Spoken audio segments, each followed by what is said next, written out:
Hi everybody, welcome back to First Chapter Friday. This month we are reading Mrs. Frisby and the Rats of Nimh by Robert C. Obrien.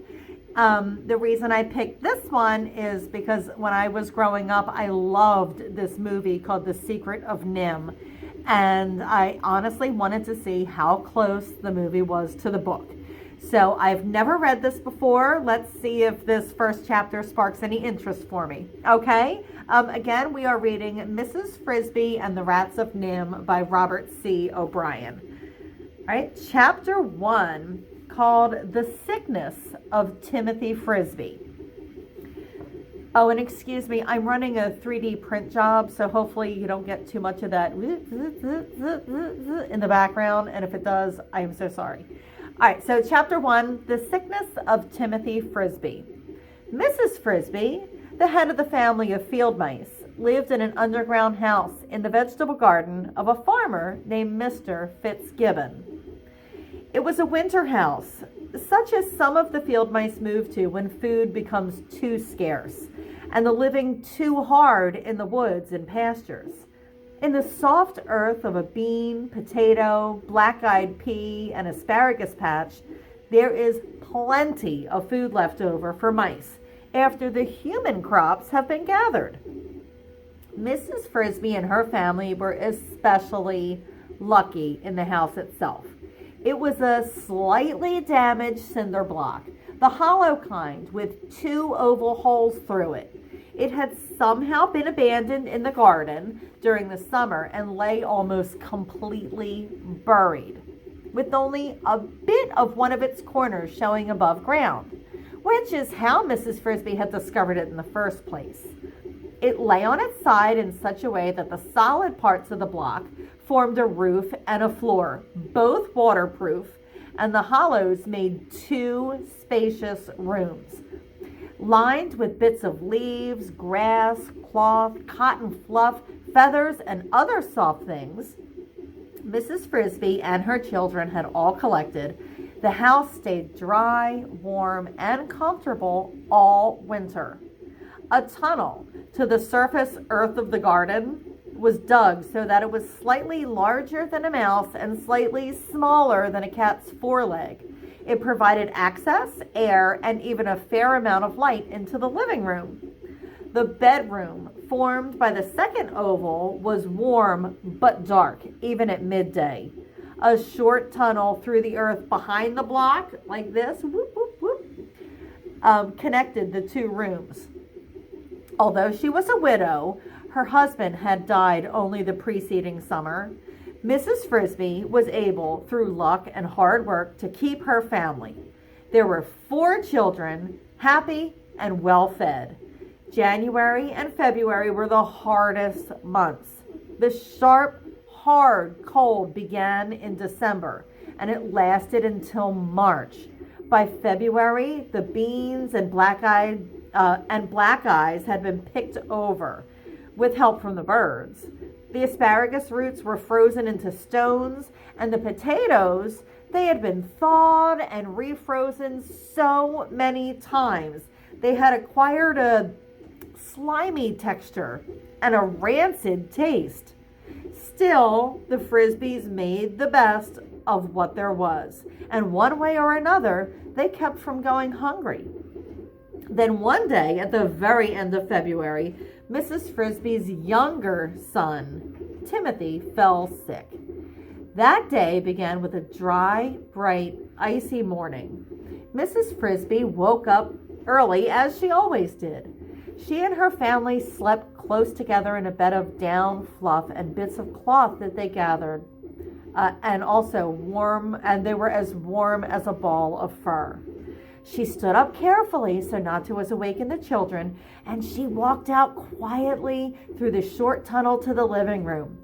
Here, it was not so warm, but not really cold either. She could see from the light filtering down from the entrance tunnel that the sun was up and it was bright.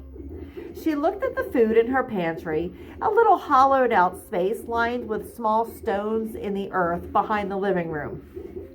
Well, there was plenty of food for breakfast and lunch and even dinner too, for that matter. But still, the sight depressed her, for it was the same tiresome fare that they'd been eating every day, every meal, for the last month.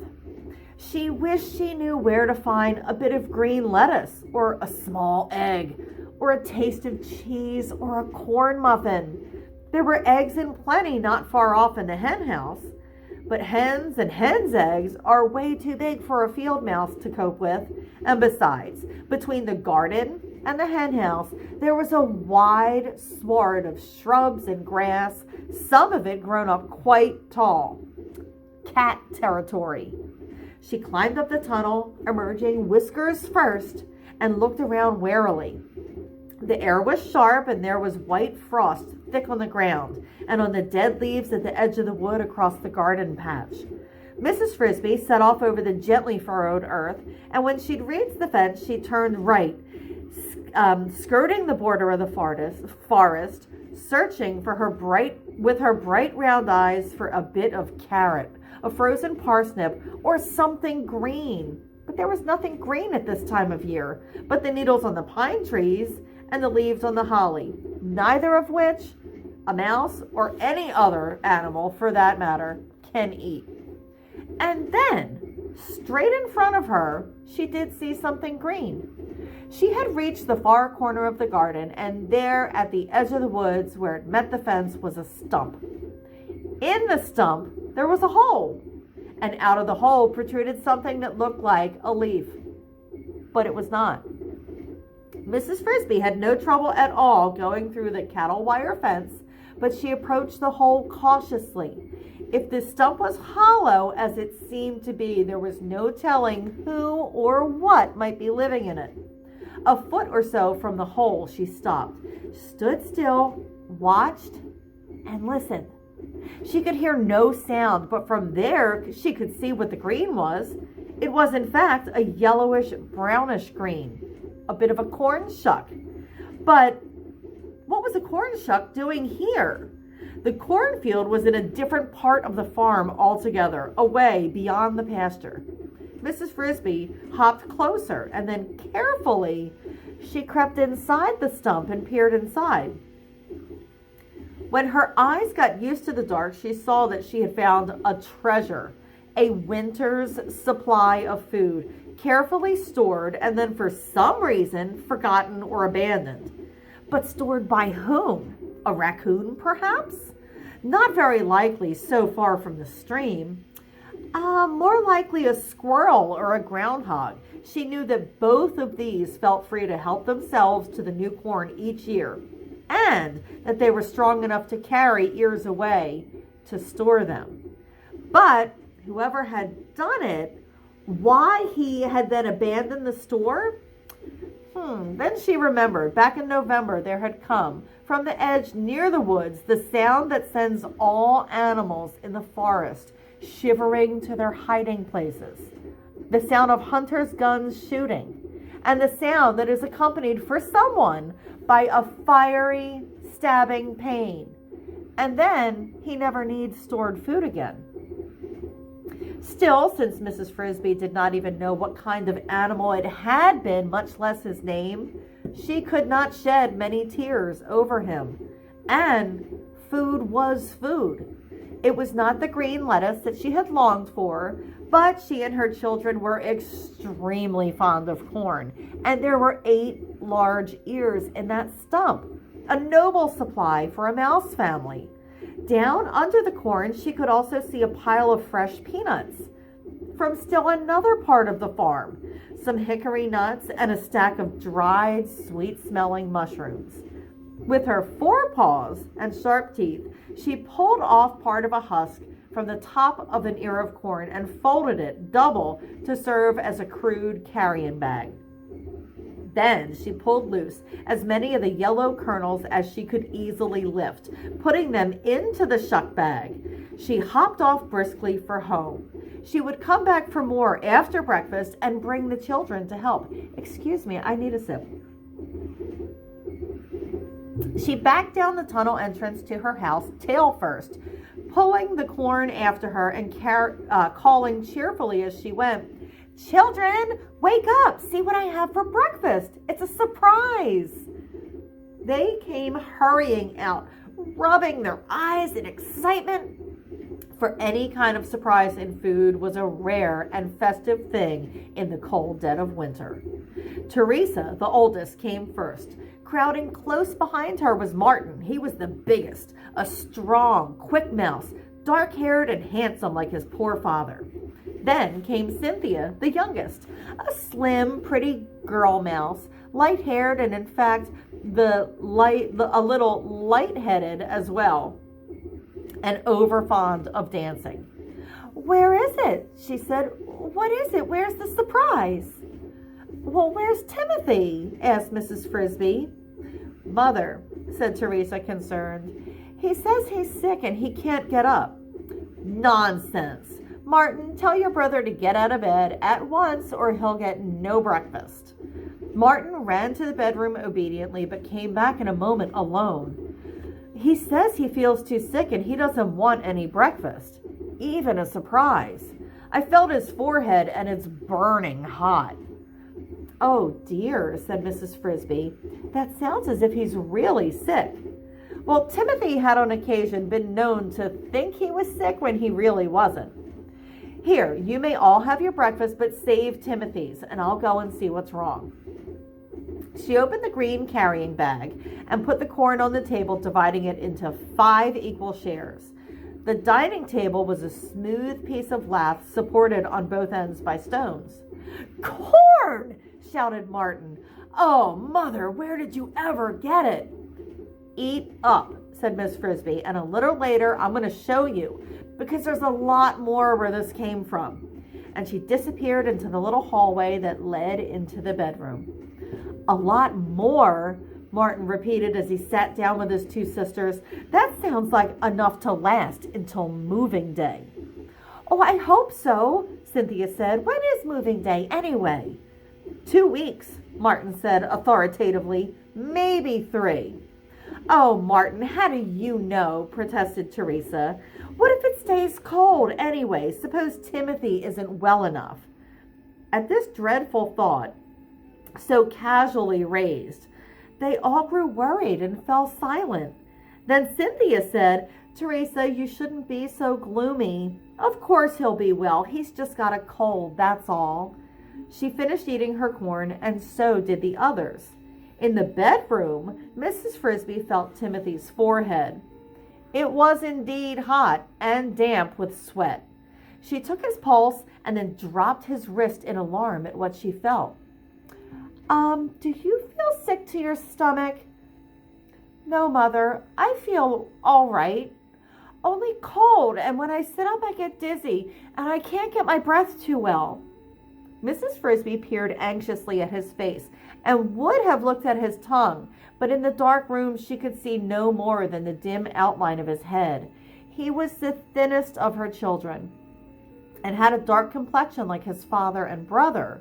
He was narrow of face, his eyes were unusually large and bright, and shone with the intensity of his thought when he spoke. He was, Mrs. Frisby knew, the smartest and most thoughtful of her children, though she would never have admitted that out loud. But he was also the frailest, and when colds or flu or virus infections came around, he was the first to catch them and the slowest to recover. He was also, perhaps as a result, something of a hypochondriac. A hypochondriac is somebody who thinks that they're sick all the time over the littlest thing. But there was no doubt that he really was sick this time. His head felt as if he had a high fever, and his pulse was really fast. "Poor Timothy, lie back down and keep covered." She spread over him the bits of cloth that they used as blankets. "After a while, I'm going to fix you a pallet in the living room so you can lie out where there's sunlight. I found a fine supply of corn this morning, more than we can eat for the rest of the winter. Would you like some?" "No, thank you. I'm not hungry. Not now." He closed his eyes, and in a few minutes he went to sleep. But it was a restless sleep in which he tossed and moaned continuously.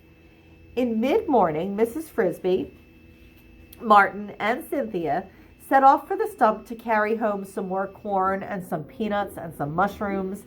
The hickory nuts they were going to leave, for they were too hard for a mouse's jaws to crack and too tedious to gnaw through. They left Teresa home to look after Timothy, whom they had wrapped up and helped into a temporary sickbed in the living room. When they returned at lunchtime, carrying the heavy loads of food, they found her near tears from worry. Timothy was much worse. His eyes looked wild and strange from fever. He trembled continuously, and each breath he took sounded like a gasp for life. Teresa said, "Oh, Mother, I'm so glad you're back. He's been having nightmares and shouting about monsters and cats, and when I talk to him, he doesn't hear me at all." Not only was Timothy not hearing with his ears, his eyes, though wide open, were not seeing. Or if they were, he was not recognizing what they saw. When his mother tried to speak to him, to hold his hand and ask him how he felt, he stared past her as if she did not exist. Then he gave out a long, low moan and seemed to be trying to say something, but the words would not come out properly, and they made no sense at all. The other children stared in frightened silence. Finally, Martin asked, "Mother, what is it? What's wrong with him?" "He's terribly ill. His fever is so high, he's become delirious. There is nothing for it. I will have to go to see Mr. Ages. Timothy must have medicine." And that's the end of chapter 1 of Mrs. Frisby and the Rats of Nimh. I'm liking it so far, and if I remember correctly, the movie was pretty darn close to this. So I think I am going to continue with this one. And if you want to try the movie too, it's called The Secret of NIMH. It's an animated movie. Now, this book is available in paper form. It's also available on our streamings or on our app Hoopla as an ebook. All right. Well, thanks for listening with me, guys. You have a great month, and I'll see you next time. Okay. Bye.